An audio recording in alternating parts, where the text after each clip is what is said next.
This is the Black Narrative. Yo, this is Black Narrative. I'm Black Ice. And I'm McKees. And welcome to the episode. Yeah, so firstly, I revealed because I forgot my sunglasses. It's been one of those weeks. But with this episode, we want to dive into when it comes to our people, right? We've been sexualized from the days of slavery and even beforehand. And oftentimes what a trend that we've been noticing is you have a lot of these female rappers that are, or artists overall, that they come out, they were innocent at one point, you know, they might have been young teens or kids, what have you. They grow up and they end up getting in the spotlight. All of a sudden, their whole image changes, and instead of their wholesome image, it's just about sex. Does that sell anymore? Yeah, and it kind of bounces, and then for me, it kind of bounces off the last episode that I did with Janelle Monáe, seeing her humble beginnings to where she is now, you know. But that's the marker. Yeah. So now we kind of like bring these things together now. Yeah. So we're gonna play a few clips of a couple artists, you know, and find out did sex really sell for them or not. Yeah. Right. All right. Start from, and this will be frustrating Keys. I didn't show him these clips yet, so we get his live reactions. Oh yeah. People just can't get her name out of their mouths since her debut solo album dropped and flopped. Nobody really expected the album to debut at #1 on Billboard Hot 200 or something like that, but nobody really expected that it was going to perform that badly either. The album only sold 10,000 copies in the first week and debuted at number 119 on the Billboard Hot 200. I never saw the cover. Which is kind of low for an artist like Chloe, especially considering the ties that she already has in the music industry. I know that Chloe is a new artist and all that, and this is her first album, so nobody expected a #1 debut, or even a top 10 for that matter. Also, most artists don't get it right from their very first album, and it can take a couple of tries. That's actually kind of taken up for it, and you really can't because, like, right. Like, she's been around for a long time. Yeah. She signed to Beyonce. And then through those connections, yeah, she had access to like some of the biggest stages, like award shows and everything, before she even dropped the album. Man, look, she is a very successful person. Just like you mentioned, the connection with Beyonce. She's on TV. She's acting. She's doing all these different things. But you see how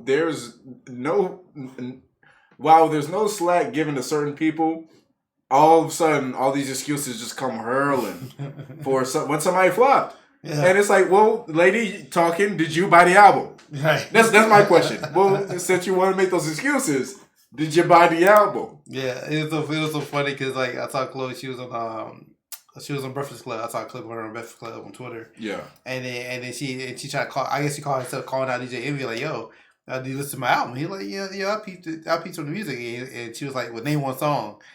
And so, you know, Envy was like struggling. Yeah. And wow. Like, and he's like, well, you know, Have Mercy. And she was like, Have Mercy not even on the album. That might be on the deluxe. That was just a single.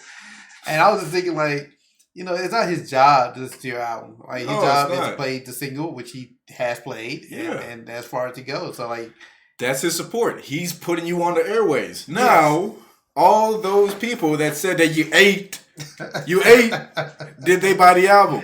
You know, did they buy the album? Ask them, tweet them, ask them they bought the album. Anytime somebody asks you, it says that you ate. How about you ask the person, name a single on my album? Oh man, or name a song on my album. Yo, here's another one.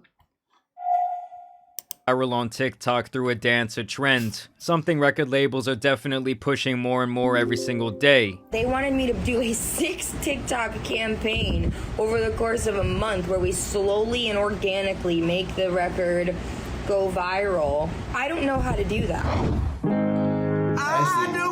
Sorry, y'all. This is the reason why women is running, you know, rap and hip hop, because there's just so much violence and disrespect in the male music. So it's like, I feel like we gotta raise the vibration with the music and get back to having a good time. You know, I get that. Like, look, sister, I am with you. Let's raise the vibration. But where's your vibration raising? Please give me an example of you raising the damn vibration. Tell me how you, Megan Thee Stallion, and Cardi B Or making a coalition to raise the vibration. Please, I would love to see that. It ain't happening. It ain't happening, bro. He's obviously going to be biased. But the fact that if the song isn't about popping your pussy, it ain't hitting the mainstream. She even makes note of this herself, trying to put a positive spin on it. You know, when you are always saying, like, bitch, nails. pussy, like, I want with a woman to know when I say it, it's coming from an empowering place. She sounds sorry for the language. I forgot to warn you about the language. Yeah, pardon us. But man, she sounds zooted out of this atmosphere. Hey, this lets you know. This is a bunch of talking points. You know, they're just regurgitating what Mama Bird fed to them. Yeah, and I think this clip. The Saweetie sales projections would cause a storm throughout the industry. So much so that other industry figures would add their own comments. Star producer Sunny Digital would say, 13 million followers, hundreds of thousands of likes on all pictures, but albums sold less than 2,000 copies? That's crazy. The math ain't adding up. If I had millions of followers and my album sold 2K, I probably would just delete all my social media, because y'all lying to me. Saweetie would finally respond with the following tweets. Hate parade. I must be that. I make music for pretty chicks. If you can't relate, I understand. To which a fan replied, Okay. He took the words right out my mouth. Pretty chicks in the world. And Saweetie came back. Oh, wow. Because I'm like, man, all too, wow. And then, you got, see, a lot of people realize we did the industry plant. You know what I'm saying? Firstly, on top of that, the fact that she did her research and looked into the guy's Spotify. She literally searched the guy's Spotify in order to expose him. What? He probably has more streams than you. My thing too, because she's straight up plant, first of all, because how you go from having Travis Scott having McDonald's McDonald's meal, and then Saweetie having one. Oh, that's a big gap. There's a big gap there. Yeah, because they were showing it, because it was Travis Scott, BTS had one. Yeah. It's one guy. I know. What's it called? Offset and Cardi B now. Yeah, that is a little Valentine's Day thing. But it was a major global artist before all that though. So these are like platinum hitting artists, and then you got Saweetie with her own meal. Yeah. They end up pulling it shortly after because like nobody eating that crap. Yeah, and on top of it, every picture you saw of her eating it, she looked like she was about to vomit. She looked like she didn't want to touch it. It looked disgusting. I tried to find the commercial for the broadcast. We had no time, but I don't know if it's the nails, but every time she was holding it, it was like this. It was like this. She didn't want to. She was repulsed by her own favorite meal. Yeah, and all they did was they took some fries and put some chicken nuggets over it, and then doused in the sauce. That was the meal. Hey, like even the meal was half-assed. Yeah, you know. So so all that she going through, selling off, and then only sold 2,000. Man, but people are hyping her up. People are saying that she ate, especially the hyenas. And you know something interesting, something that she has in common with Chloe. Mm-hmm. Both were on grownish. Dang, I didn't think about that. Yo, so we got one more I want to show you, bro. And this showing where they came from and to where they at right now. This shows the big difference. So this is pre-18. From my understanding, I think she was 16 during this time. But back when Jermaine Dupri was in the game. That's where we ball till we fall. This is where JD ran into Chris Cross. Gotta be fresh down to the socks. Atlanta, home of the Hawks. I be writing my own lyrics like I'm Brian Michael Cox. Hey, all right, stop. Southside. You saying all the right stuff. All right, it was from there to here. You in a bun, I'ma bust it on the pole like honest. I'm just being honest. Mini made, but can't do it 1 minute, man. Not a side or a main. I'm the only one he entertain. Spinning his pain. I like what I see. A boss like you need a boss like me. Daddy from the street, so he move low key. Tryna rock that mic like karaoke. On the count of 3, that get money. To the left, we don't want it. I wonder if the entourage about the album. And so, the album is estimated to sell 22,000 copies the first week. With only 1.1K of that coming from pure sales. Wow. So look at these multiple examples here. And this is the ones I had time to really pull, put the show together real quick. But look, there's a common theme and there's a lesson in all this. And the lesson is, people, and I'm especially talking to the black women out there, there are plenty of people that will hype you up. They will hype you up till the cows come home. But when it comes to support you, they'll let you fall. And funny enough, some of these people hyping you up are the same ones praying for your downfall. It was a very interesting story that a friend of mine told me. It was from a stand-up comic. Mm-hmm. You know, the dude was gay. Mm-hmm. And he was saying how much he absolutely, you know, like when white chicks get just drunk and there's like white girl drunk where they start saying woo, mm-hmm. you know. And he was just talking about how much spite he had for those women. And he was saying how he would be at a bar and there would be a chick drunk, right? And she's acting all crazy, what have you, making an absolute ass out of herself. Mm-hmm. And he'd talk crap about her and then turn around and say, yes, queen, yes. And then hype her up some more.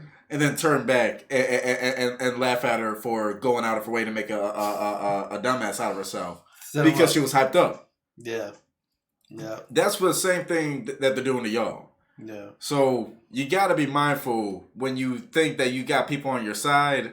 Oftentimes, the people that are smiling at you got something that they want to get out of you. Yeah, good. At one point, they making the that did make it in the Janelle Monáe episode. I was like, the same people who were like hyping her up today, yeah, were the same ones calling her weird for years when she was covered up wearing a suit. Exactly. They call her penguin. They call all types of names. But now that she let it all hang out, now you want to take up for her now, right? And watch is not equal to album sales. Exactly. Yeah. Until at one point, and then somebody else made a good point too. I saw it's like now that you made it to be a millionaire, like imagine you a millionaire and you still have to resort to that as a millionaire. Come on, man. Right. You know what I'm saying? So like that's kind of wild. And then on top of that, they mentioned the fact that it was black men that put her on. Yeah. Which she was covered. Like they didn't ask her to be sexualized or anything. Like no. Like when you had Bit Boy, you had her producers Nate Wonder and Chuck Lightning. Right. When they went over to Diddy, even Diddy didn't lay hands on it. Yeah. That's the only act I can think of. They did not get screwed over on the Bad Boy deal. And Diddy's a dirty dude. He ain't doing ad-libs. And he ain't doing ad-libs on the albums or anything to her. Like he wasn't dancing in tightrope. You didn't see him balancing on the tightrope. None of that. In the background saying Bad Boy. None of that. Yeah, like wearing a suit. These men backed her up. The men were supporting her. But now like y'all hang out, and then now the women want to put her on a pedestal, but they still not gonna go out and support her music though. Right, because it's pushing a certain agenda of depravity that makes certain hyenas. Makes hyenas feel good because mm-hmm. they're not living a productive life. They're not living a life of what's that thing Saweetie was talking about? Higher consciousness, higher vibration. They're not living that life. So when they see that you're living that same life as them, misery loves company. Yeah, even with Latto, like JD, was putting her on. You know what I mean?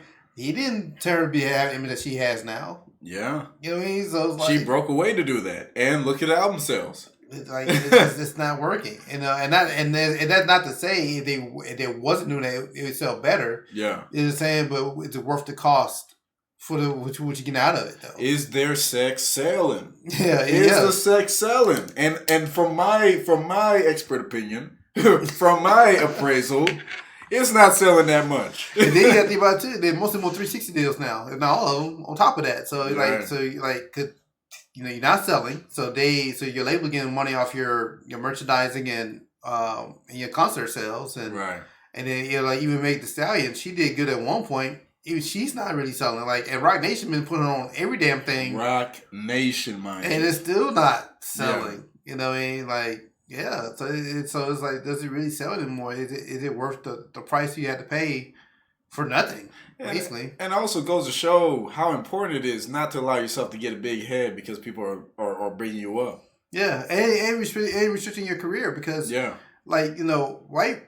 be honest, white women can cross lanes like that. Yeah. And be forgiven. What the girl? Miley Cyrus. Thank you. Yeah. So yeah, like she did what she did, hang around with Mike Will made it at one point, and had that one little image, and then she went that total 360. Yeah. And she's able to do so. And she went as far as to say, rap is misogynistic and this, that, and the third, and it's like, dang, when you were in it, you know what I mean? You seem to be enjoying it. Yeah, you know, like you had Kim K with her past still able to be on the cover of Vogue. Right. Black woman can't do that. Exactly. You know, like even Made the Stallion, I saw a clip that she was on She-Hulk. Yeah. Like even the appearance she's making, she had to keep the same persona. Yeah, they're twerking on She-Hulk in a lawyer's office. Yeah, like it's the same thing. Yeah. So once that burn out, which probably be real next year or so, that's it. Yeah. You know, cause she's not gonna be allowed to switch lanes. You know what I mean? And it's sad to say, that it even happened for Chloe Bailey right now.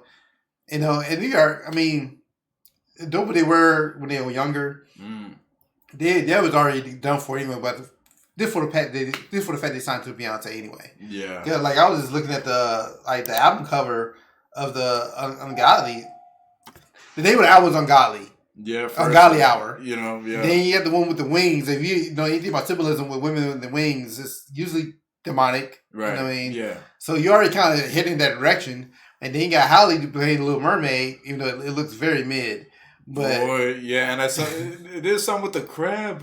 Yeah, it just looks really weird. And then you got her divesting into like singing for these white men. So you know, whoever's playing the guy now, she's gonna. I know he's doing it black. She's gonna forsake Underwater in order to be with a white man. So it's like, man, so like at what price? So it's really worth it. But so I mean, this is not an episode to bash, you know, but just say like just be aware of what's going on out here. Stay vigilant. Look, it's one of those things where the truth hurts, and look, there's a lot of truth we got for black men as well. Yeah, but I say because they say because like this generation we living in now, like especially the younger guys, it's not lasting as long, you know, because like it's amazing that you have people like Nas still dropping an album like 3 decades in. Yeah. Cool J about dropping another one. Like these people can still go on tour if they want to. Right. Like these young guys, like, you know, 5 years from now you can't tour that one song no more. It's so forgettable. It's like water when you splash water into a iron skillet. Yeah.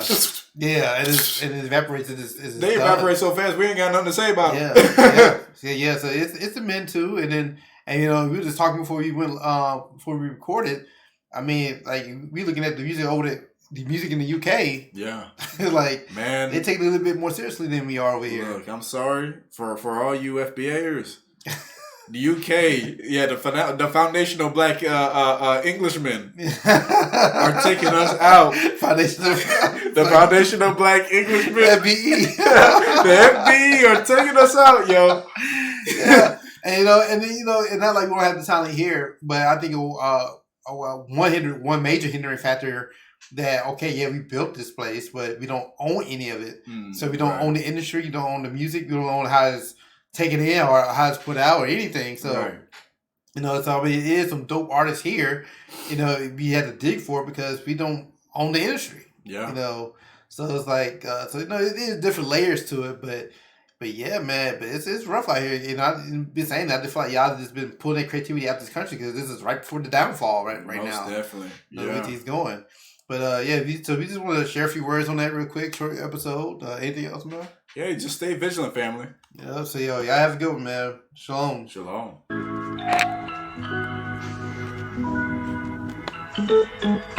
This is the Black Narrative.